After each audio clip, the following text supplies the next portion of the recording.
حضرت یوسف علیہ السلام نے پھر سالوں حکومت کی مصر پر، پھر وہیں ان کی تدفین ہوئی، اور جب تدفین ہوئی تو اختلاف ہو گیا۔ ہر قبیلہ کہتا تھا ہم نے اپنی طرف یوسف کو دفن کرنا ہے، اس لیے کہ جس طرف ان کو دفن کریں گے خوشحالیاں ہوں گی۔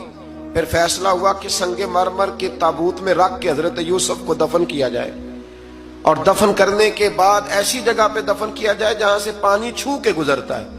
تو ان کو وہاں دفن کیا گیا، پانی چھو کے گزرتا تھا، لوگ کھیتیوں کو لگاتے تھے اور مصر سرسبز و شاداب رہتا تھا۔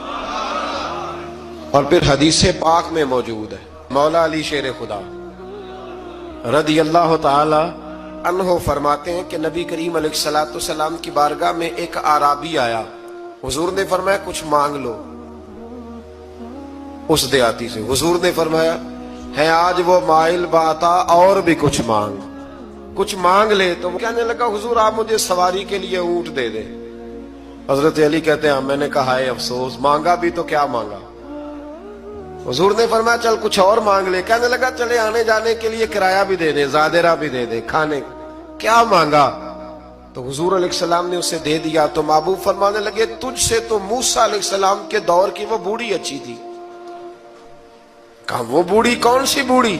تو حضور علیہ السلام فرمانے لگے رب کریم نے حضرت موسیٰ کو حکم دیا کہ جب آپ مصر سے نکلیں تو حضرت یوسف کی قبر کو کھود